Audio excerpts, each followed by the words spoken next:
కళ్యాణ్ కు ఏది సులభంగా అందలేదు. సినిమాలోకి రావడం ఈజీగానే జరిగింది, కానీ పవర్ స్టార్ గా మారడానికి చాలా టైం పట్టింది. అదే విధంగా రాజకీయాల్లోకి ఈజీగానే వచ్చారు, కానీ దాన్ని నిలబెట్టుకోవడానికి దశాబ్దం పైగా పట్టింది. అటు సినిమాల్లో అయినా ఇటు రాజకీయాల్లో అయినా పోరాటమే అతన్ని నిలబెట్టింది. సినిమాల్లోకి వచ్చిన కొత్తలో చిరంజీవి తమ్ముడు వచ్చాడని అన్నారు చాలా మంది. ఆ ఇమేజ్ ను కెరీర్ స్టార్టింగ్ లో పవన్ కూడా ఎంజాయ్ చేశాడు. కానీ ఆ తర్వాత తనకంటూ ఒక గుర్తింపు తెచ్చుకోవడానికి ఆయన పడిన శ్రమ వర్ణనాతీతం. కెరీర్ స్టార్టింగ్ లో గోకులంలో సీత, సుస్వాగతం, తొలి ప్రేమ లాంటి సినిమాలతో బ్యాక్ టు బ్యాక్ హిట్స్ అందుకున్నప్పటికీ పవన్ ఆశించిన స్టార్డమ్ మాత్రం రాలేదు. అప్పటికే ఆయన చిరంజీవి తమ్ముడే. ఎప్పుడైతే ఖుషి సినిమాతో బ్లాక్ బస్టర్ హిట్ అయిందో, అందులో పవన్ నటన యూత్ కి విపరీతంగా ఎక్కేసిందో, అప్పటి నుంచి సొంత ఐడెంటిటీ క్రియేట్ అయింది. ఆ తర్వాత కూడా పవన్ కు పోరాటం తప్పలేదు. వరుస ఫ్లాపులు చూశాడు, జల్సాతో బౌన్స్ బ్యాక్ అయ్యాడు, గబ్బర్ సింగ్ తో వేవ్ క్రియేట్ చేశాడు.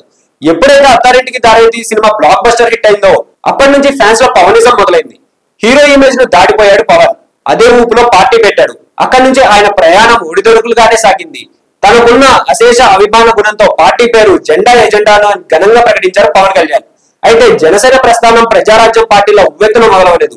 ఇంకా చెప్పాలంటే జీరోతో స్టార్ట్ అయింది. పార్టీ పెట్టిన తర్వాత వచ్చిన ఎన్నికల్లో పవన్ కనీసం పోటీ చేయలేదు. చంద్రబాబు మోడీకి మద్దతు ఇవ్వడానికి పరిమితమయ్యారు. ఆ తర్వాత వచ్చిన ఎన్నికల్లో ఆయన పోటీ చేసినప్పటికీ జగన్ హవా ముందు నిలబడలేకపోయారు. పోటీ చేసిన 2 చోట్ల ఓడిపోయారు. గెలిచిన ఒక్క ఎమ్మెల్యే వైసీపీతో కలిసిపోయారు. ఇలా పరాభవాలు, అవమానాలు ఎదుర్కొంటూనే రాజకీయ ప్రస్థానం కొనసాగించిన పవన్ కళ్యాణ్ ఎట్టకేలకు ఒక పొజిషన్ కు చేరుకున్నారు. పిఠాపురం నుంచి ఎమ్మెల్యేగా గెలిచిన పవన్ కళ్యాణ్ రాజకీయంగా తనను నిలబెట్టడంతో పాటు జనసేన పార్టీని కూడా నిలబెట్టారు. 2014 మార్చి 14న పార్టీ పెట్టిన పవన్ కళ్యాణ్ ఎమ్మెల్యేగా గెలవడానికి 10 ఏళ్లు పట్టింది. సినిమాల్లో ఎలాగైతే చిరంజీవి తమ్ముడు అనే ఇమేజ్ నుంచి బయటపడి పవర్ స్టార్ గా అనిపించుకున్నారు, అలాగే రాజకీయాల్లో కూడా ఓనమాల స్థాయి నుంచి ఎమ్మెల్యే స్థాయికి ఎదిగారు.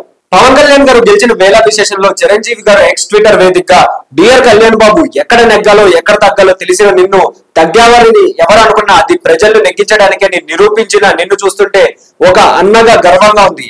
నువ్వు గేమ్ చేంజర్ వి మాత్రమే కాదు, మ్యాన్ ఆఫ్ ది మ్యాచ్ వి కూడా అని అందరూ నిన్ను కొనియాడుతుంటే నా హృదయం ఉప్పొంగుతోంది. నీ కృషి, నీ త్యాగం, నీ ధ్యేయం, నీ సత్యం జనం కోసమే. ఈ అద్భుతమైన ప్రజా తీర్పు రాష్ట్ర భవిష్యత్తు కోసం, ప్రజల సంక్షేమం కోసం, అలాగే నీ కళల్ని, నువ్వు ఏర్పరచుకున్న లక్ష్యాన్ని నిజం చేసే దిశలో నిన్ను నడిపిస్తాయని ఆకాంక్షిస్తూ, ఆశీర్వదిస్తూ శుభానందనలు. నీవు ప్రారంభించే ఈ కొత్త అధ్యాయంలో నీకు శుభం కలగాలని, విజయం సాధించాలని మనస్ఫూర్తిగా ఆశిస్తున్నాను అని చెప్పి ఎక్స్ ట్విట్టర్ వేదికగా చిరంజీవి గారు పవన్ కళ్యాణ్ గురించి చెప్పడం జరిగింది.